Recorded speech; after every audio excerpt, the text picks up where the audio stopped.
they do the required training that USDA makes us do. And so, as you know, this is going to be very informal. Welcome input. You people are the experts here. This is your community. These are your children, and I've just been lucky enough to move into the area and get to experience this with you. And I do consider it a privilege because everybody here is so nice. I just some fun. Well, the folks so far, I've had a few call me, you know, just a few, but just in general, this is a, I mean, when people ask me how I like living up here, I say it's just a lovely community. And the hearts of the people here are just so full, and they do take ownership in the children, and we do want what's best for them, and that is just amazing. I've been a school nutrition director now for 5 years. I want you to know, by far, this is the largest summer feeding meeting I've ever sat in. So thank you for being here. Now, the other part of this, if you know Christy is over there with the iPad, part of this Read and Feed initiative is because I'm taking a class, and so I'm having to video just a small segment of this, so smile if we hope you don't mind. And that is why also your agenda looks a little bit different than the so-called regular agendas. And we've got a couple of items on there that probably would not be on there otherwise, but is in just learning, like for me, learning how to do professional presentations. You know, this was some of the guidance that I was given. So the first thing I want everybody to do is let's just go around the table and introduce ourselves, if you would. Lisa, we'll start with you. Hello, I'm Lisa Lohman, food service assistant for Gilmer County, or will be as of May 1st.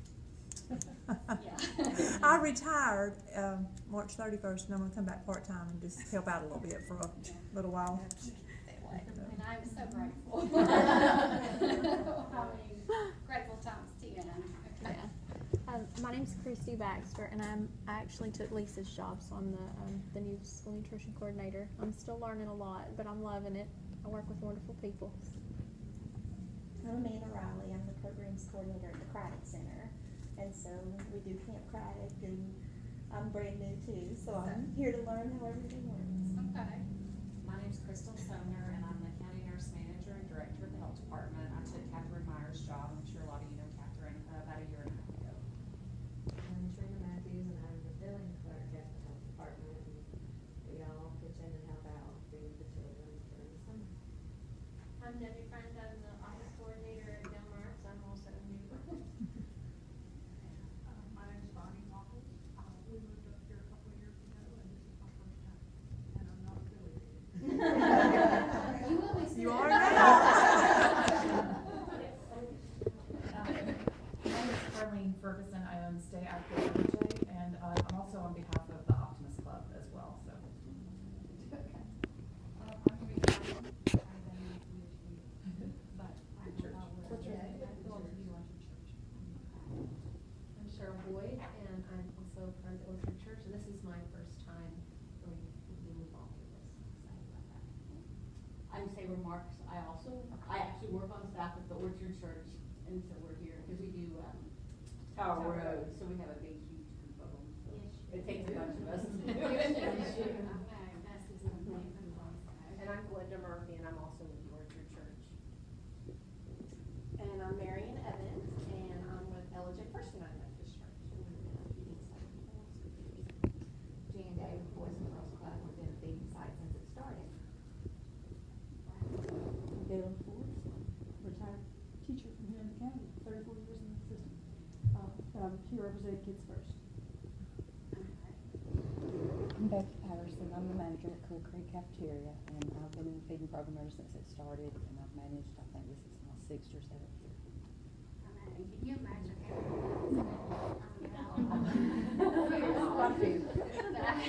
it's kind of scary. You really do start looking at numbers. So calm. No, not really. I didn't see that side.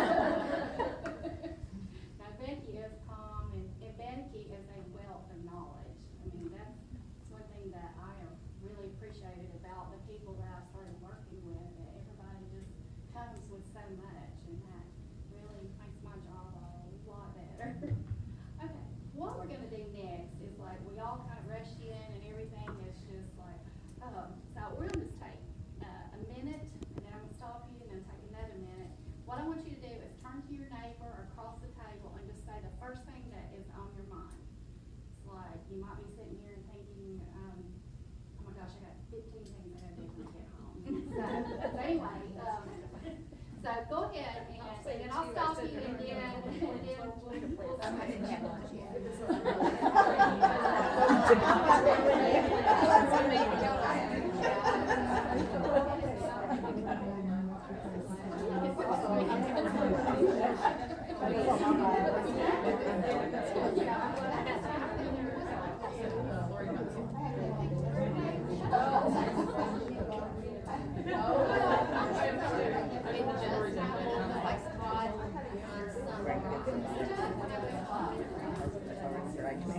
Okay, if you haven't already, switch people.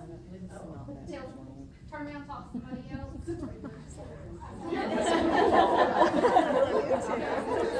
Think about my mounds of laundry. That I have to do. We're the only ones that this thing's picking up on.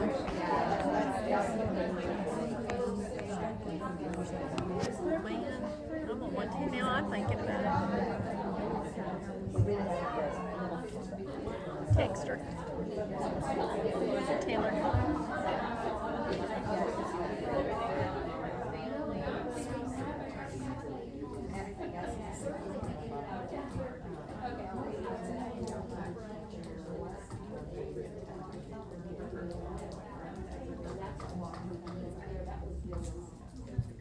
Okay, well that was fun.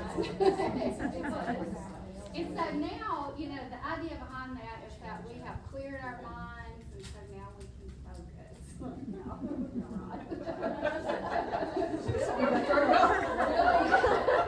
That was the idea. But anyway, is there anybody that hasn't done the sign-in sheet? Yeah, just pass it around one more time in case we missed a few people. All right. First of all, what I want to do is, if you will look at the second handout in your folder, and I think it's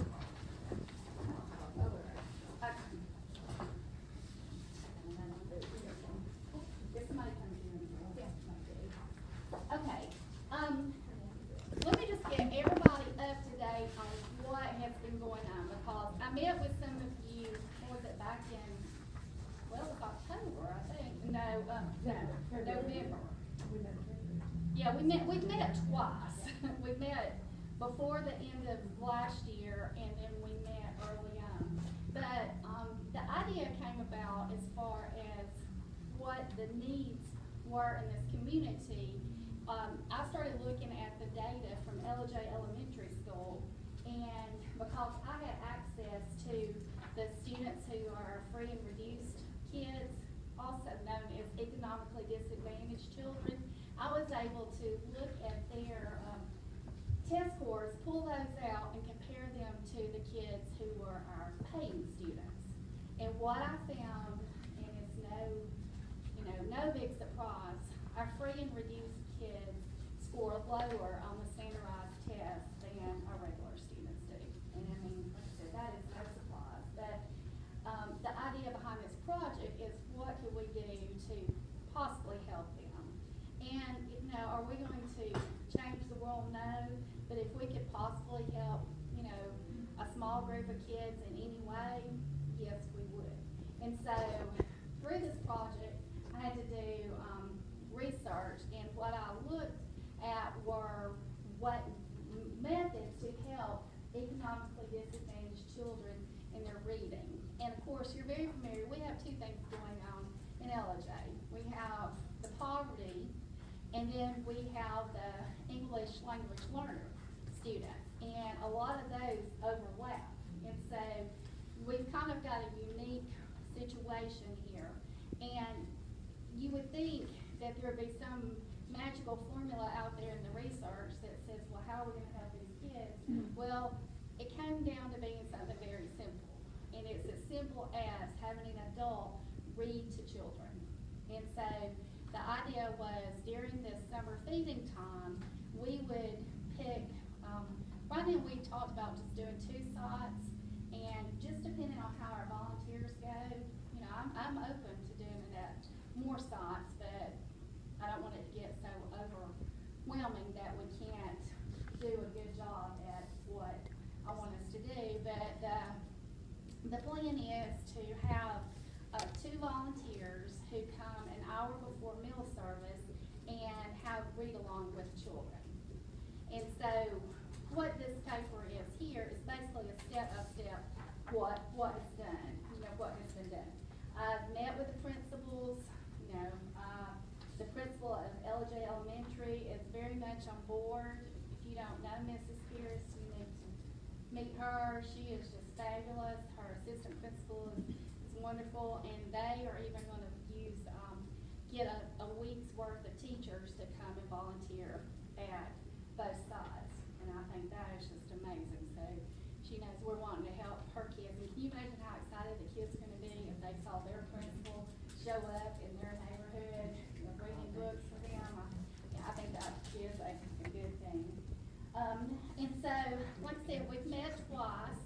The first time, I just kind of threw out this idea. The second time, we had a very small group that met, where we were talking about what we needed to do to get this started. And so, from that, the idea was to mail out letters to the civic organizations, which I did. And I want to say, I did not get very much response. And so, my hope is, because you people are the community, and you have ties to these community groups, I'm just hoping that you can go back to them and say, this is what we want to do, can we do this? And hopefully, and we'll get on with that a little bit later, but I have copies of the letters that I sent, so you can see what I told them, and I basically told them three things, that we needed help in three ways. One would be, if you could, the idea would be like to have, the Lions Club. The Lions Club, if you could take 1 week in the month of summer feeding and have, 2 people go on site and they be responsible for a week, and then another organization take up another week. I will say that Faith, Hope, and Charity has been lovely. They've brought us books already. They said that's how they wanted to help. Now, I don't have a whole lot of books, but I do. That is a start. And so the second way that I had said in the letter was that they could donate books. So donate time, donate books, and I bet you can guess what the third one was. Cash. That's right. And so that's where we are. And I sent these letters at the end of January, and like I said, I heard from Faith, Hope, and Charity, and it seems like, the Craddock Center, of course, the Craddock Center contacted me, but that was all the contact that I received. So did you send one to the Optimist Club and the Rotary? I sent them to everybody, but I know you people know people, you people know people who know people, and so I thought, okay, this is, I still have faith that this is gonna go forward and it's gonna be good. I think you just gotta, go light the fire. Now, we will be doing this every day at the Boys and Girls Club anyway, as part of our summer curriculum. Okay, so, yeah. So you can, if you wanna count us as a site or as an additional site, but we will be reading every day to the kids. Okay, so that's good. It won't be during lunchtime, we have a separate time, right after